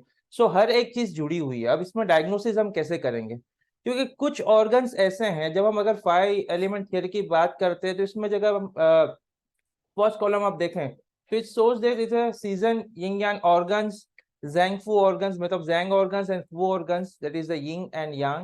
Zhang is for the yin and Fu is for the yang. Direction, taste, tissue, color of energy and sense organ and age. इसके अलावा भी और कुछ है। ठीक है, तो अगर हम इसमें देख सकते हैं कि यू कैन सी ऑर्गन्स, मतलब आपकी बॉडी के जो Zhang Fu organs है जिसके बेसिस पे TCM या एक्यूपंक्चर काम करता है, जो उसकी डायग्नोस्टिक मेथड है, जो बेस है, जो ऑर्गन्स पूरी बॉडी को चलाते हैं, they are the 6 organs, out of which 6 are the Zhang and 6 are the Fu organs. Okay, so this 6 Zhang and 6 Fu organs are also divided into 5 elements. So this 5 elements is basically give you an idea from the childhood till your elderhood. Okay, अब इससे काफी test, directions, tissues, अब कौन से organ कौन से tissue पे काम करता है ये भी काफी इंपॉर्टेंट है। तो जब हम इस चार्ट की बात करते हैं तो ये चार्ट आपको डायग्नोसिस में काफी तरह से हेल्प करता है। For example, if a patient comes to you whose age is around, you can take 24 और less than that. Okay, so 20 to 24 उसकी एज है। अब वो पेशेंट आता है and complains of constipation, right? So वो एज में क्या लगता है आपको कि रियली कॉन्स्टिपेशन होना चाहिए? That is the age for the constipation. Nobody complains for the constipation. and also he complains that he usually मतलब उसका मूड स्विंग होता है, feels lethargic, feels very मतलब आलसी टाइप का बिहेवियर हो चुका है उसका. सो वाई ये एज में ऐसा होना चाहिए क्या? ये एज तो काफी जोशो जुनून वाली होनी चाहिए ना, काफी जोश में काम कर, लेकिन ये नहीं हो पा रही है. Why? What do you think, क्या होना चाहिए फिर?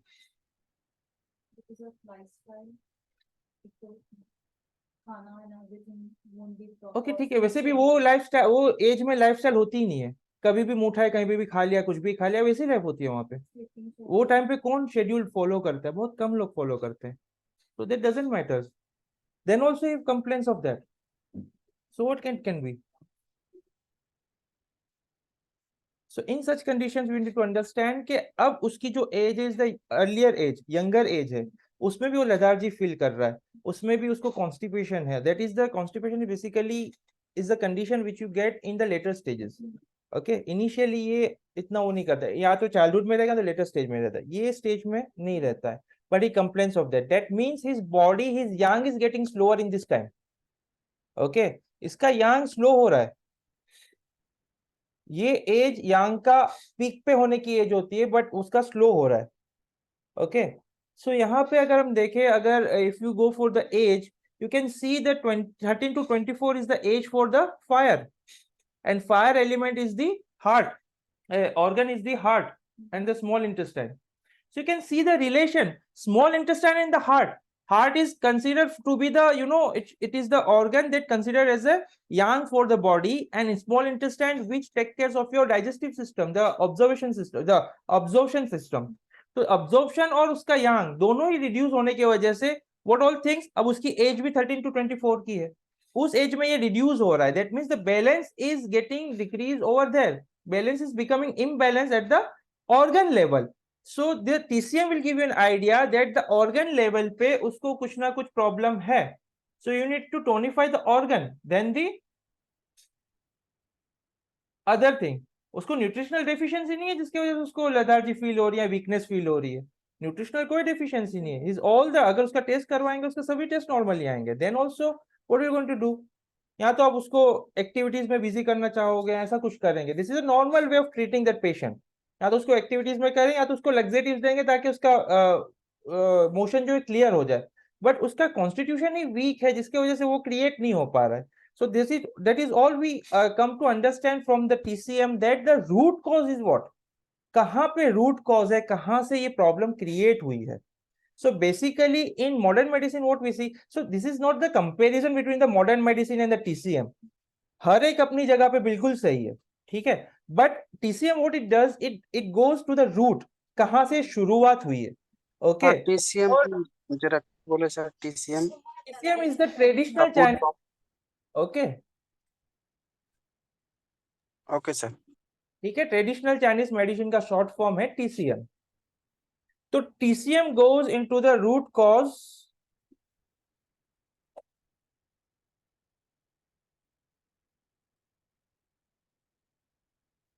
क्यों सर? पहले बताना था, मैं तो अपने जोन में था. ओके ठीक है. तो ये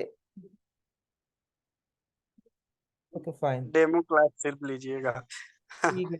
मुझे नहीं पता था कैमरा ऑन है, इसके लिए मैं अपने ही उसमें था.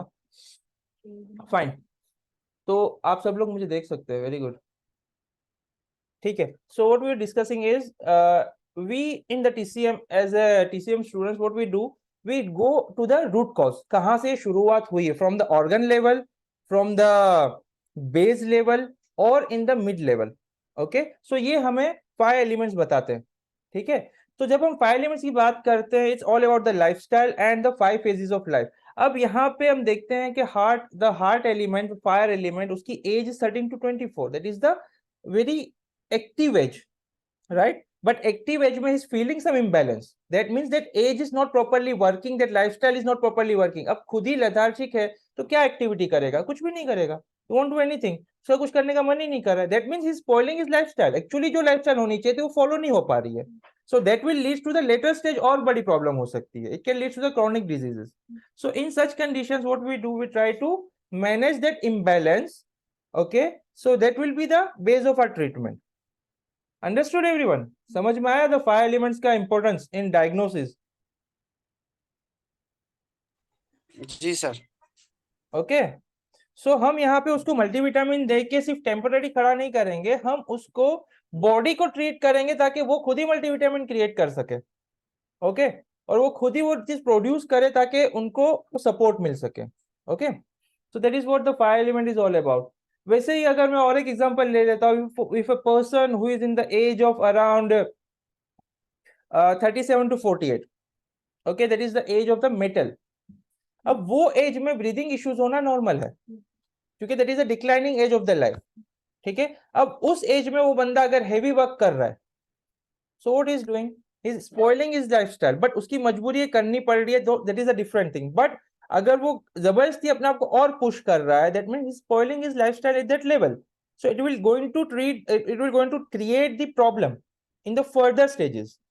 Okay, so in such conditions, if patient comes to you at this age and is complaining of breathing issues, so that's normal. But he's complaining that he's having over breathing issues, then that is abnormal.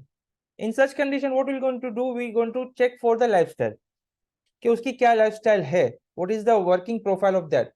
In such age, if he is going to think, he's an overthinker, तो भी उसको breathing issues होंगे।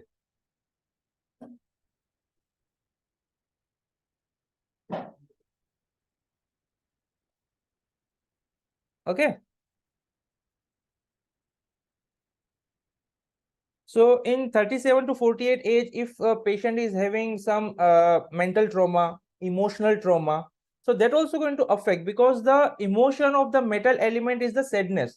अगर उस time पे sadness बढ़ती है उसके लिए, so it can lead to the bigger chronic issues. Okay, so if you correlate all these things, you're going to understand कि उसका root cause कहाँ से आ रहा है. Is that the sadness, is the emotion which is affecting on his health, is that the environment that is affecting on his health, that is the lifestyle which is affecting on his health, और वो खुद ही अपने आप को affect कर रहा है। ठीक है, so in such stages, something you need to understand that the counseling is very important for every patient. Okay, at the end of your treatment, you have to counsel your patient and you have to make him understand that what is the root cause, आपकी problem का root cause क्या था, and how you can tackle this. ये आगे करके ना हो, उसके लिए क्या कर सकते हैं. Okay, so sometimes what happened, it's very difficult to change the lifestyle of a people or the person, and sometimes it's quite easy. So in difficult cases, you have to do the counseling. Okay, and if patient does not cooperate, then that is a different thing, but most of the time patient cooperates.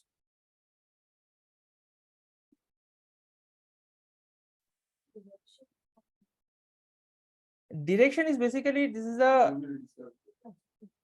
yeah, chalega. Sir, what after 60? What after 60 is the death. उसके बाद अगर जीता है तो it's bonus.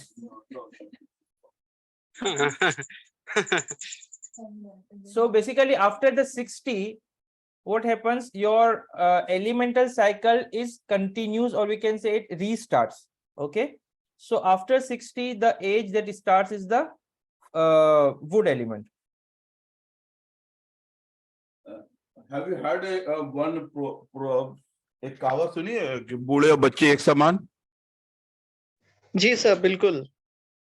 बच्चों में भी दांत नहीं होते, बूढ़ों में भी दांत नहीं होते, बच्चों में भी बाल नहीं होते, बूढ़ों में भी बाल नहीं होते, बच्चे भी चलने में माजूर होते हैं, बूढ़े भी चलने में माजूर होते हैं, उनको भी सहारे की जरूरत होती है, उनको भी सहारे की जरूरत होती है।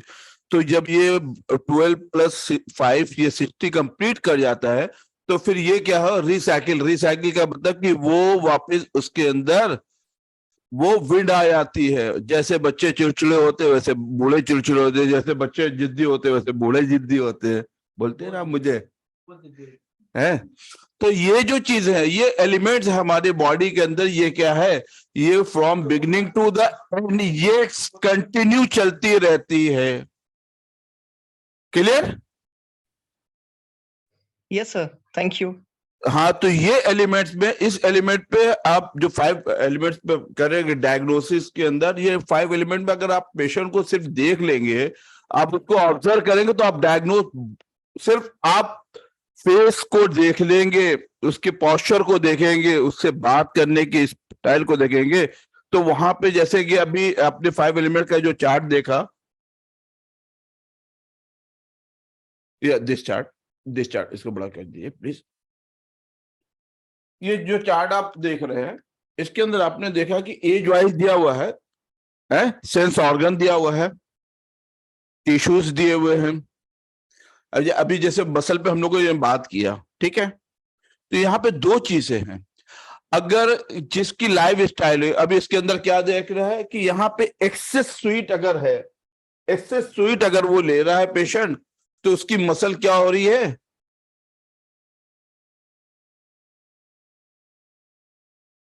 यस बताइए,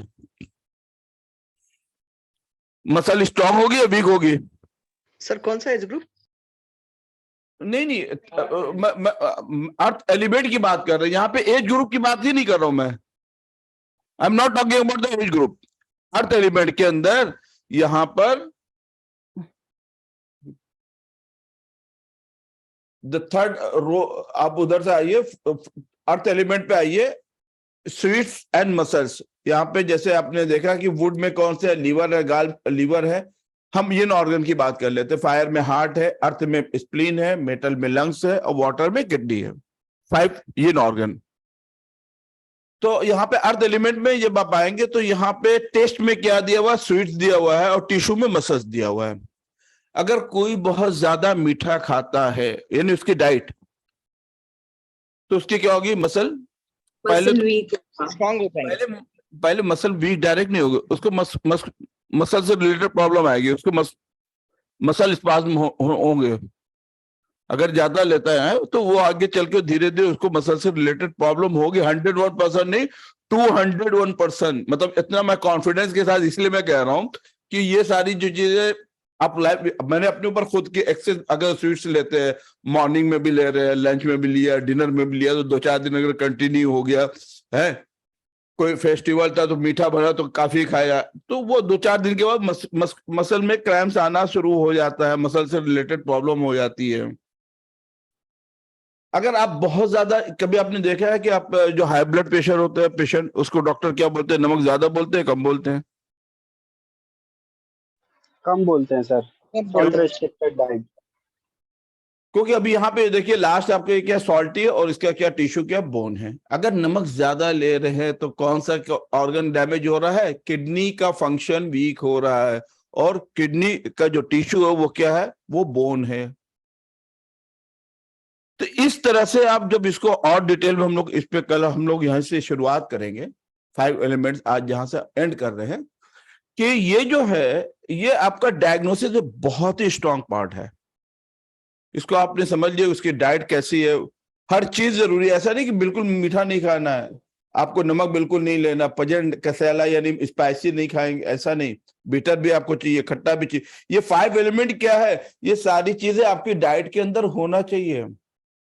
जैसे आपने देखा कि लोग कहते हैं कि 1 lemon in a day, there is no problem with the heart, है, हार्ट से रिलेटेड कोई भी प्रॉब्लम इन फ्यूचर नहीं होगी, एक लेमन जाना चाहिए। डॉक्टर वैभव वाला lemon, I am not talking about the lemon. एक लेमन, चाहे वो आप सिकंजी बना के पीजिए, कैसे भी एक लेमन जाना चाहिए बॉडी के अंदर।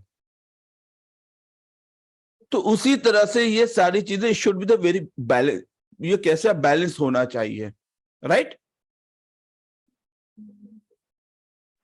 Right sir. ओके, या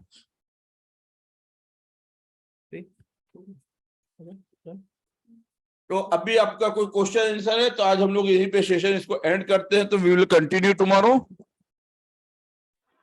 ओके सर।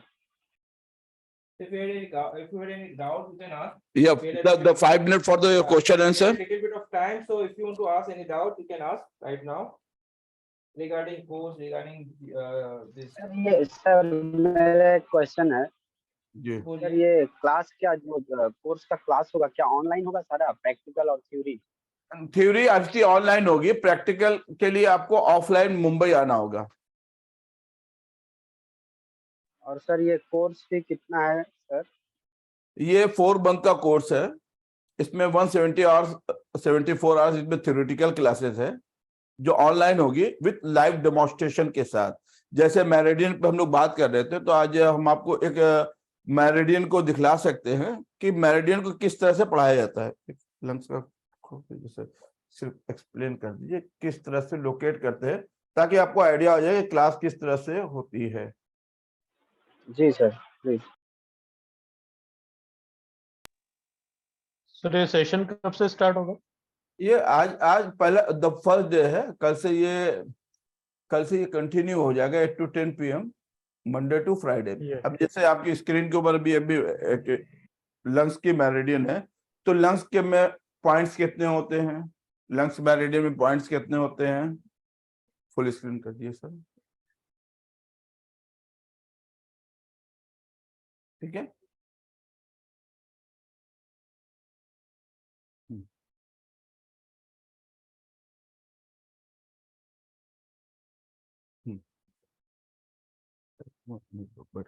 करके खत्म कर। अच्छा, यहाँ पे जैसे अब यहाँ पे ये देखिए कि ये पोलैरिटी की बात है, तो ये पॉइंट्स कितने होते हैं ये आपको, फिर इसके बाद लोकेशन, इसका पैथवे। इसमें जब लोकेशन पे बात करते हैं तो जो पॉइंट हम आपको एक्सपोज करके, अभी यहाँ पे ऐसा नहीं कि हम यहाँ पे बॉडी को इतना एक्सपोज करके करेंगे, राइट, लेकिन आपको एनाटॉमिकल लैंडमार्क को किस तरह से फाइंड आउट किया जाता है वो आपको बता देंगे, स्केलेटन पे बता देंगे, अपनी बॉडी पे हम बता देंगे, दिखलाएंगे आपको।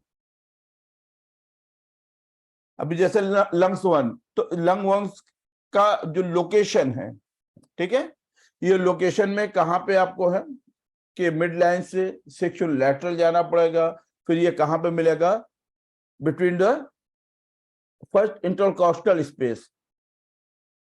तो ये सारी लोकेशन, इसके इंडिकेशन, और इसमें जो है techniques of needling, techniques of needling में किस तरह से निडल को इंसर्ट करेंगे, राइट। तो ये जो चीज है ये आपको पूरा, आपको हर एक पॉइंट, मेरिडियन के location, insertion, techniques of needling, ये सारी चीजें आपको बताई जाएगी।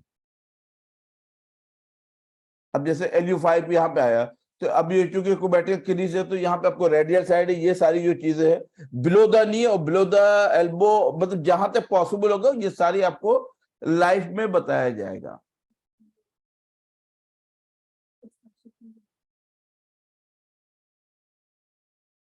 क्लियर? जी सर। और कुछ क्वेश्चन? सर मुंबई जब हम लोग जो भी कैंडिडेट आएगा, तो क्या उसका रहने का और ये सब आपका हॉस्टल में होगा? वो नियर बाय आपको सब मिल जाएगा। आपको यहाँ पे हॉस्टल भी मिलेगा, होटल भी मिलेगा, जैसा है अकॉर्डिंग टू बजट 400 to 500 से लेकर आप जितना आप एक्सपेंड करना चाहे आप कर सकते हैं। और मुंबई में कितना दिन का क्लास होगा सर? ये 7 days प्रैक्टिकल ट्रेनिंग होगी, और ये हाँ, और बाकी सारा ऑनलाइन होगा सर? बाकी जितने भी वो सारी चीजें ऑनलाइन होगी। Okay sir, thank you sir.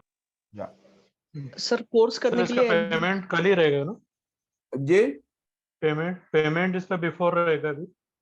हाँ, पेमेंट आप करेंगे तो आपको जो बुक्स है वो आपको बुक्स भेजी जाएगी, वो PDF आपको भेज दी जाएगी, हैं? जी हाँ। वो आपको आपका आएगा, आप भेज देंगे, आपको PDF और प्री रिकॉर्डिंग जो है वो आपको भेज दी जाएगी, जिसको आप लोग उसको तो उसका प्रिंट आउट निकाल लीजिएगा। सर बुक्स में ये सारे पिक्चर्स मिलेंगे पॉइंट्स के? ऑलमोस्ट हैं। Okay sir, okay sir. और सर इसका क्वालिफिकेशन क्या चाहिए सर? Minimum 12th। कोई भी स्ट्रीम? हाँ, एनी स्ट्रीम। अभी नेशनल लेवल पे भी यही है, डिप्लोमा इन एक्यूपंक्चर भी अगर आप करने जाओगे ना, 2 years का कोर्स होगा, उसमें भी 12th any stream minimum qualification होना चाहिए। सर इसमें बैचलर कोर्स भी होता है क्या एक्यूपंक्चर में? अभी होने वाला है इंडिया लेवल पे, ये अभी ये सेंट्रल गवर्नमेंट से भी रिकॉग्नाइज हो रहा है, जैसे 2 स्टेट में हो चुका, अभी पूरे नेशनल लेवल पे भी आएगा। अच्छा, मतलब ये कोर्स करके हम लोग नाम के आगे डॉक्टर्स लगा सकते हैं? नहीं, हम